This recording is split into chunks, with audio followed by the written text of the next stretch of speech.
J'aimerais maintenant qu'on fasse circuler un micro pour pouvoir recueillir vos questions. Si vous avez des questions par rapport à votre produit, comment mettre en valeur ou réaliser votre produit. Je reviens sur le M de motivation. Dans la discussion que tu as eue avec Fabrice, tu as donné un exemple intéressant de motivation en prenant par l'exemple. Récemment, j'ai reçu une lettre de Paul qui me disait donc moyen de commencer un sujet. Est-ce que tu as d'autres astuces de ce type? Là, c'était la motivation par l'exemple. Est-ce qu'il y a d'autres moyens de le faire? Pour la motivation des prospects? Oui, pour alors pas prospect, là on était dans le contenu, mais oui, pour la motivation du client quand le il M consulte de le mer, contenu. D'accord. Alors, je vais te donner une liste qui n'est pas ordonnée, puisque effectivement c'est une bonne idée d'exemple. J'aurais pu donner plusieurs exemples. Donc, au niveau de la structure mère, donc, on va quand même remercier Philippe parce que c'est une très bonne question. On était donc sur notre structure mère.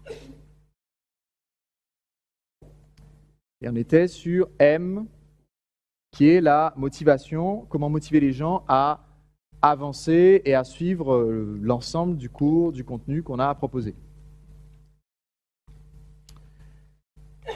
Le premier exemple qu'on a donné tout à l'heure, c'était de commencer par une étude de cas, mais courte. Le but, c'est juste de montrer il a obtenu des résultats. C'est l'histoire d'un succès. C'est quelque chose qu'on peut faire aussi en parlant de notre propre histoire. Donc, c'est une variante, on va dire.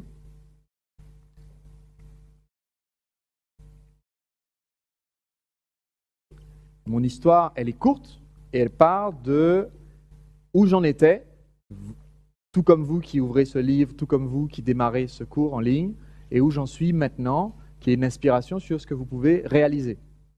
Au tout début de cet atelier, j'ai commencé en vous racontant l'histoire de la création de mon premier produit.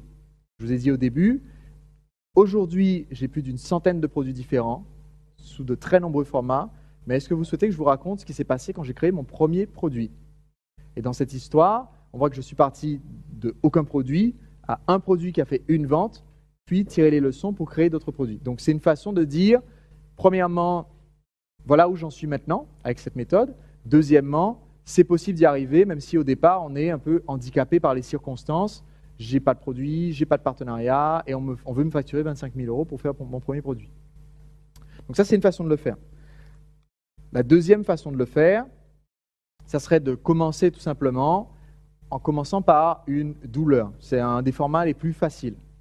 Je vais commencer en posant les questions sur ce qui gêne mon prospect. Donc je vais lui faire s'identifier à un problème. J'aurais pu commencer cette formation en disant combien d'entre vous ont déjà eu...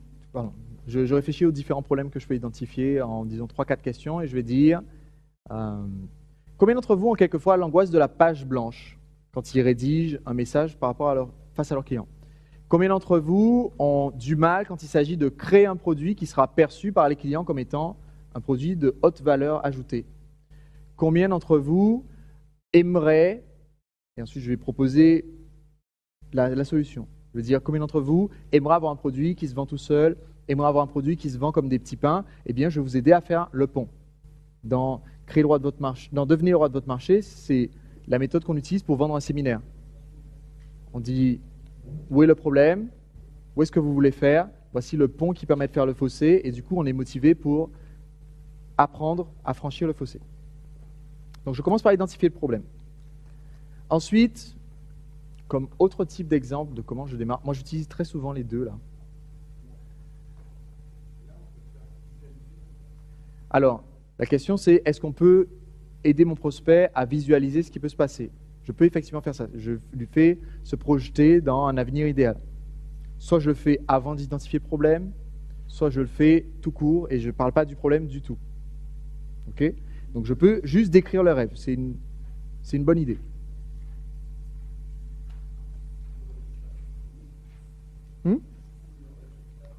Oui, le rêve, c'est le résultat final. Comment sera votre vie une fois que vous aurez décrit, etc. Imaginez Et il y a beaucoup de lettres de vente qui commencent comme ça, mais le produit qui est vendu commence en général aussi comme ça. Imaginez, vous êtes assis sur une plage auprès de votre femme et nanana. Maintenant, il y a aussi autre chose qui est possible au début du produit, c'est simplement parler des enjeux.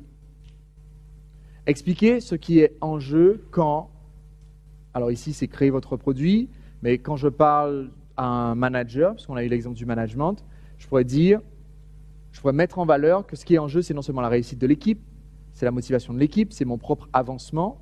Et je lui explique tout ce qu'il y a dans la balance et je dis, je vais vous aider maintenant à protéger ce que vous avez et à acquérir davantage. Mais de façon générale, ce qui aura le plus d'efficacité dans toutes les méthodes, c'est de commencer soit par le problème, parce que c'est là qu'en est le client quand il va commencer à consulter le produit d'information, il est bloqué, soit de commencer par une histoire, parce qu'une histoire, c'est toujours bien.